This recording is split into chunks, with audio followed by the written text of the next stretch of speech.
అంటే చాలామంది అంటే కింద పండుకుంటే మంచిది. అంటే బల్ల మీద అంటే మీరు ఇంతకు ముందుకు అన్నారు. అంటే చెక్క బల్లల పైన ప్లాస్టిక్ చైర్ల పైన కూర్చుంటే వాళ్ళకి కొంచెం ప్రాబ్లం అవుతుంది అని చెప్పేసి. అంటే బెడ్స్ పైన పండుకోవడం కానీ ఈ అంటే కొంచెం దివానా మంచం అని చెప్పేసి ఉంటాయి, దివాన్ కార్డ్స్ ఇట్లా చాలా డిఫరెంట్ ఉంటాయి. అంటే ఎట్లాంటి వాటిపైన పండుకుంటే నడుము నొప్పి రాదు? ఓకే, ఇది చాలా మందికి ఒక మిత్ ఉంది. కొంతమంది డాక్టర్లు ఏమో లేదంటే కొంతమంది పెద్దవాళ్ళు ఏమో కింద పడుకుంటే నడుము నొప్పి తగ్గిపోతుంది, చెక్క బల్ల మీద పడుకుని నడుము నొప్పి తగ్గిపోతుంది అని చాలా మంది చెప్తున్నారు. సో కొంతమంది పేషెంట్స్ ఫాలో అవుతున్నారు, నొప్పి పెంచుకొని మళ్ళీ నా దగ్గరికి వస్తూ ఉంటారు అనమాట.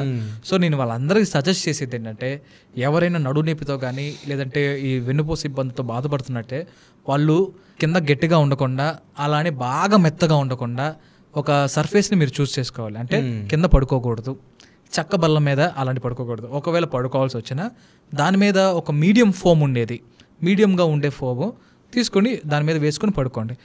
ఇప్పుడు ఏంటంటే కొంచెం మన లగ్జరీ పెరిగిపోయేసరికి పరుపులు కూడా ఇలా పడుకోగలే సింక్ అయిపోతాయి కిందకి. అవును, చాలా మెత్తగా ఉండే కంఫర్ట్ కోసం అని చెప్పి కొనుక్కుంటారు.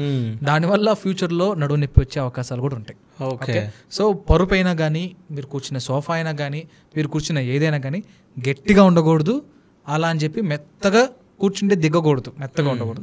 ఒక మీడియం ఉండే ఫోమ్ కానీ మీడియం ఉండే మ్యాట్రస్ కానీ ప్రిఫర్ చేయండి, చాలా వరకు ఇబ్బంది ఉండదు మీకు. ఓకే.